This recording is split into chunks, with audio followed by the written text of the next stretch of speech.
say right now is pretty important. And it's a serious issue.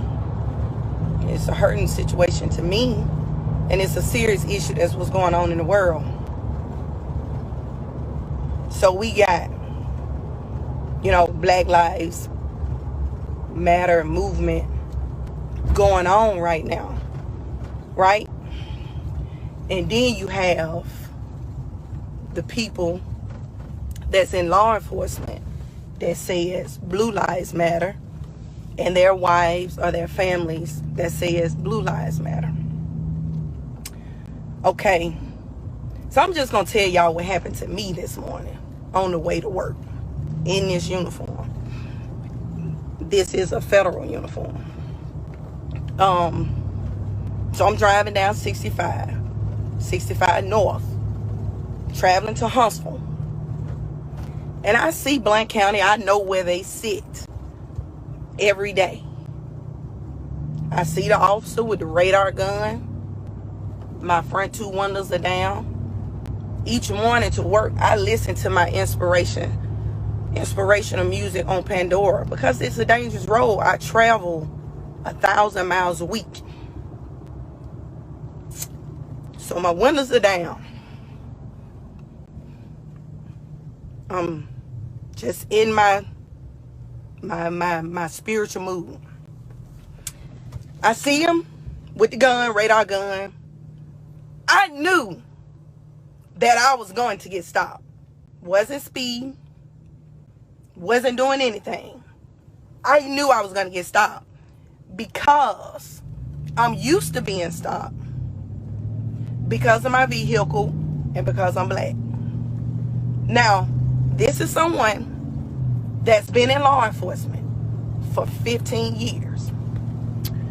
So, I go ahead and get over in the center lane because I know I'm going to be the one that, I see him come out, I know I'm going to be the one that stopped. See him get behind me, he turns on his lights, and I make a phone call, get my girlfriend on FaceTime so she can see this and hear. He comes up to my window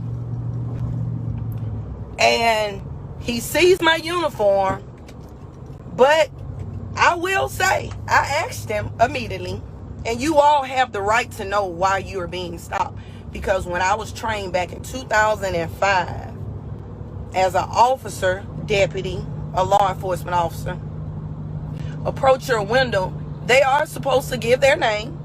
I am officer such and such. I am deputy such and such. And the reason that I stopped you today. Well, he come up to my window real aggressive like, and I asked him, I said, why did you pull me over? I have that right to know, because I know that I wasn't speeding. I know that I wasn't swerving. I wasn't doing anything. And I know that he was running radar. So if you're running radar and you're stopping me, you're insinuating that I was speeding. But anyway, so he tells me, well, you were following too close. And I said, following too close? And you had your phone. You were on your phone. I said, I wasn't on my phone. I said, I was listening to my gospel music. So then he says, oh, hey, yeah, she works for customs. And then he turns on his mic. He said, oh, yeah, because I can feel a complaint coming. So now, me working for customs had nothing to do with the stop. That was just him being intimidated by my position. Okay? It was him being intimidated, young white officer. So then, he's kind of mouthing me, and me being who I am. And those of you that know who I am and how I am, you're not going to disrespect me. Period. I told him, either you're going to write me a ticket or you're not. And he told me, I sure am. Okay, fine. The other officer comes to the window. Do you have driver's license? Well, what kind of question is that? I mean, I am sitting here in a federal uniform. You would think that assume that I have a license, right? I hand him my license. And then he says, well, I need a registration. Now, for those that do not know, when you register your tag, you have to have You have to have insurance, right, in this state. And it is linked because the system's a lot better when I was a deputy at Jefferson County, okay? They can see your insurance. Well, I said, sir, can't you, y'all can pull that up, right? No, not out of state. Well, my tag is Alabama. Oh, okay. I'm looking for my registration as I show him my proof of insurance first on my phone. And then he asks for registration now, y'all. He taking me down through there now. He's every little thing he can do. Let me see your registration. Now, you know you can run the tag, y'all, and see that my tag is valid and it is current. But anyway, he wants to see my registration. So I dig through my glove box. I'm trying to find it, and he's steadily, the other officer is steadily kind of turning at me. You think you above the law? I said, excuse me? How do you think I'm above the law? How do you think that I'm above the law? Because I didn't ask for a break. Hell, if anything, I said, give me the damn ticket. I didn't ask for a break. So I find my registration. He looks at that, but all along, he's trying to provoke me, okay? And I told him, I said, sir, I will not argue with you. I'm not going to go back and forth for you. I'm not going to argue with you. So I say, I'm trying to simply give you what you asked for. That's what I'm trying to do. So then he tells me that, you just something about me having an attitude. I said, let me ask you a question. Do you know me? I said, because if you don't know me, you don't even know me well enough to even know if I do have an attitude. How are you going to meet somebody right away and know in that moment if they have an attitude or if they're sad or if they're anything about, you don't even know them. You don't know me to know whether or not I have an attitude. So y'all, he come back to the window with these 2 tickets, okay? Texting and driving. Now, I could pull my phone record up. I wasn't on the phone. I wasn't texting. I was listening to Pandora, John P. Key station, to be exact. Texting and driving and following too close. Now, let me tell y'all something. Let me educate y'all. Every law enforcement officer in this country know if I write you a ticket for following too close, I'm just giving you a ticket. Okay? Because according to the law, it's every 10 miles per hour, there should be 20 feet. So if you're going 70, what's that? 70 feet. Now, how many people got 70 feet in between each car? So technically, we all follow too close, right? So we know if you get that ticket or you're given that ticket, that's that cop being a butthole. So I get the tickets. And he tells me, my name is such and such and such. If you want to complain, and the city hall is here. And I said, okay. I wrote his name. As I'm writing his name down, he tells me it's on the ticket. And then let me go back, y'all. He said, well, I know you enforce federal law, but state law. I said, I enforced state law for 9 years as a deputy sheriff. So he's looking at me and thinking this black female and taunts me that's got a federal job with customs, whoop-de-doo. This is how he acts now, okay? But he didn't know my background. He don't know that I've been doing this for 15 years. I know the law, state, local, and federal. I know that. So I get my tickets. I'm upset. I'm so mad, y'all, that I'm crying because I'm angry. I'm angry for a lot of reasons. I'm angry because as a black female, I have had so many bad run-ins with the police, even as a police. So when I hear black males talk about experiences, when I hear those, I don't discredit them. I know that there are facts. I know what they're saying is the truth. To be honest with you all, the way that this traffic stop happened and was conducted today, had I been in civilian clothes, And it would have went differently. I do believe that in my mind and my heart that things would have went a lot differently had I been in civilian clothes. And that's why we have these shootings. Because what happens is when you question the police and they don't like that, they get angry. They get upset. So when they get upset and they get angry, they forget about everything that they were trained on. They forget about everything that you're supposed to do. They forget about the fact that when you put this uniform on, you're actually held to a higher standard than the next person.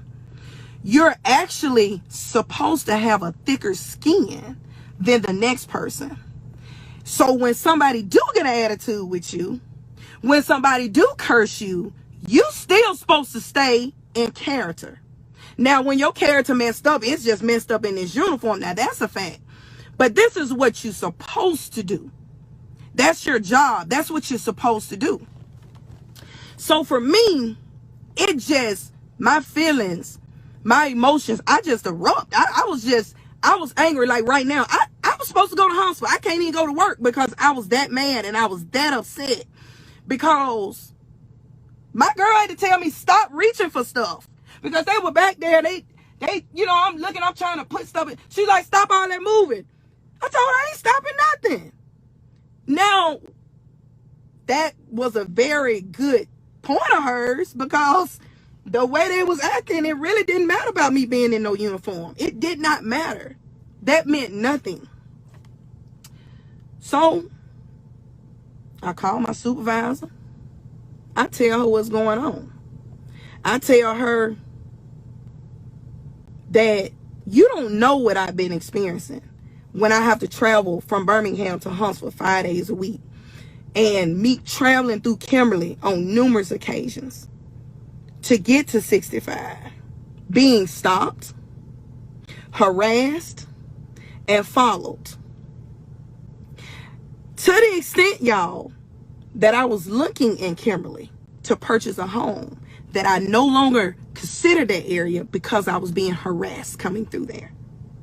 I shared all these things with her and she had no idea. Of course, I hate to say it, people don't want to talk about this. But white people don't know what we go through, what we experience. I don't expect you to understand because you won't understand. You won't understand me wanting to move closer to Huntsville because that's where I live. And that would take 30 minutes off my commute every day each way. But I can't do that because I'm being harassed. You don't know how that feels. So I get on the phone with her. I try to get myself together. And I drive to Blount County Police Department. Now, y'all that's from Alabama, y'all know Coleman and Blount County. Y'all know about those two counties. Everybody know that. That's no secret. So I get there and I ask the people, the dispatchers, they were so nice. Hey, how you doing? Because I guess they figured I was there for business or official business. I said, I would like to speak with a sergeant, lieutenant. So she said, well, the lieutenant is out. The chief is here. He's in the meeting with the mayor. She said, give me just a minute. They offered me coffee and everything. I told them, look, I'm probably the only person that wear a uniform that don't drink coffee. I said, I don't drink no coffee. So I stood outside, I waited, and I went upstairs. She introduced me to the mayor and the chief.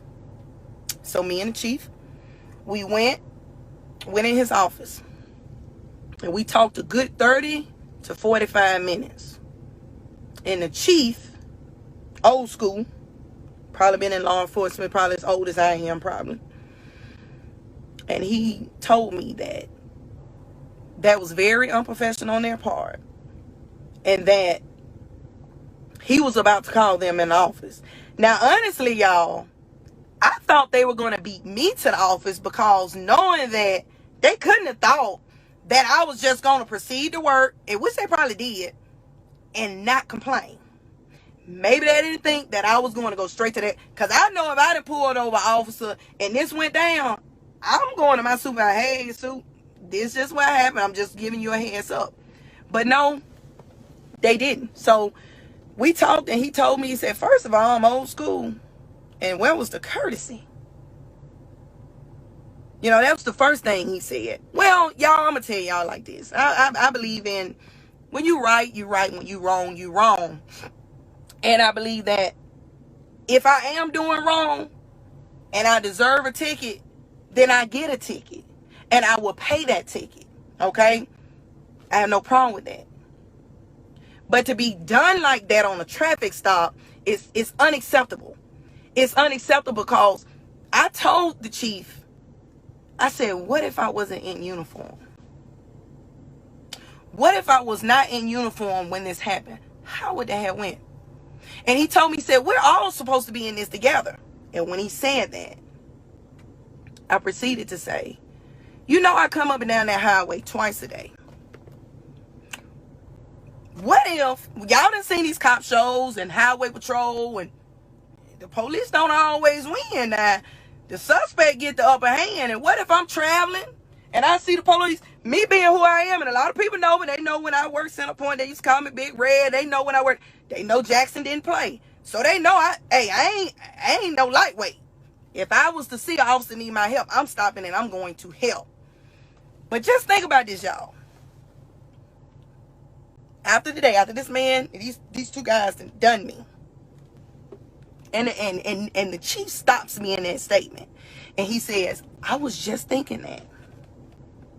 Like, he may need you one day. I mean, that's realistically, y'all. I mean, they're sitting there on the highway, they running right at it. And you know what he told me, y'all? This is what's gonna get y'all. He said they don't even write tickets. So what they tell y'all? I got this one with on. I got these two. But they don't write tickets. They really don't write tickets. So that means my black butt was getting them today. And that means that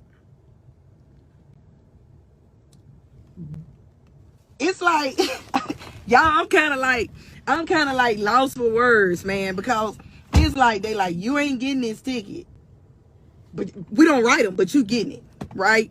So what that means for real, though, if they don't really write tickets, but they wrote me a ticket, but then he also said that the other guy, the Turner guy, is a interdiction guy. So what does that mean? Interdiction, for y'all that doesn't know, they're looking for drugs. They're looking for money. Okay? That's where interdiction, if you got an officer, or you see those units that says interdiction and stuff, like, they're not looking for speeders. They don't care about that. They are looking for drugs, okay? So that tells me if they really don't write tickets, then you looked at my vehicle, my windows were down, you knew I was black, and you probably thought I was a man with this haircut. So you said, ooh, I got a good one. That's what that tells me, and I know that's what it was about. So, with all that being said, y'all, A, know the law, okay? B, be careful. Because if this happened to me in my uniform, then what's the level that it really would have went to if I wasn't? Now, when I opened my armrest and he asked for my license, there was a gun there. So let's say I didn't have my shirt on. And let's say that when he asked for my license and he saw that gun, he would have shot my ass. He would have shot me. Because he was already young. He was already just overzealous, right? And he was already intimidated. But let's just remove the shirt. Let's take the shirt off, just the black t-shirt. And he asked for my driver's license. And I opened that armrest. And that gun was right there. He would have shot me. And guess what? He would have got off. Because when they came and did the crime scene, y'all, and I'm dead, and they opened that armrest up, he would have said, I saw a gun, and she reached for it. And then he would have got off. And then they would have removed the gun. And under the gun, they would have saw my badge and credentials, and he would have shot and killed a federal officer. That's how that story would have ended. So I didn't make it to work today because my stomach is literally in knots.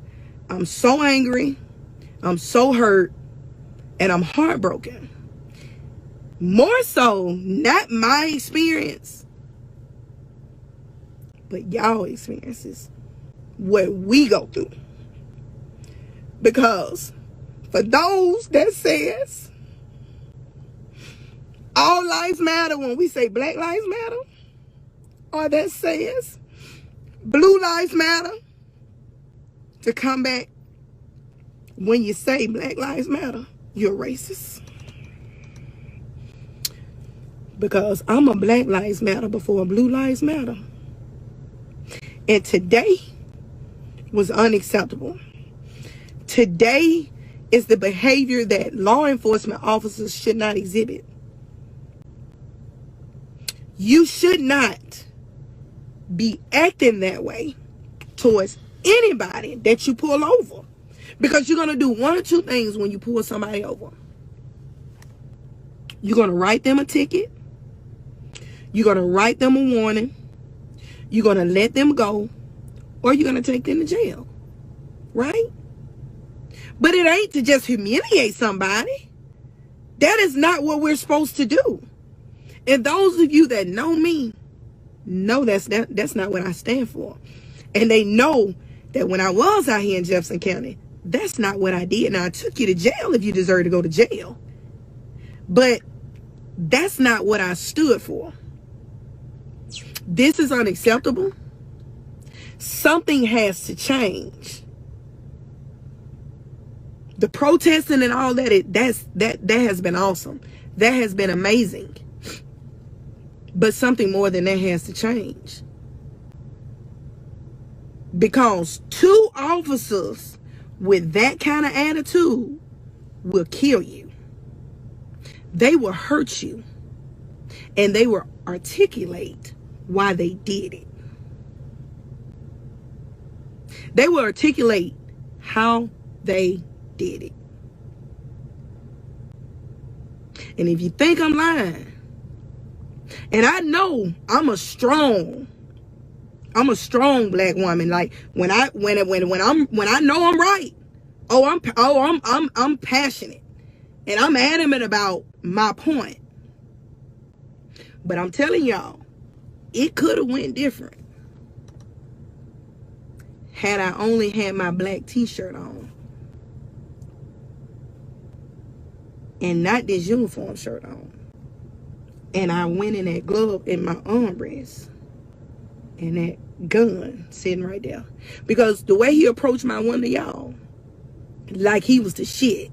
Now, that wasn't the safest way because that's not even how we're trained. Because if I was a thug, if I had just robbed somebody, or if I knew I had warrants and I didn't want to go to jail, he would have been dead because he approached my window and put his whole body straight in front of me. You don't approach the window like that. You're supposed to be behind that door in a safe manner, looking this way. You don't know who you're approaching.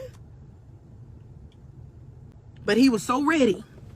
So when you're dealing with an officer that's so ready, those are the ones that would kill you. And I believe today they would have shot me. I may not have died, but he would have shot me.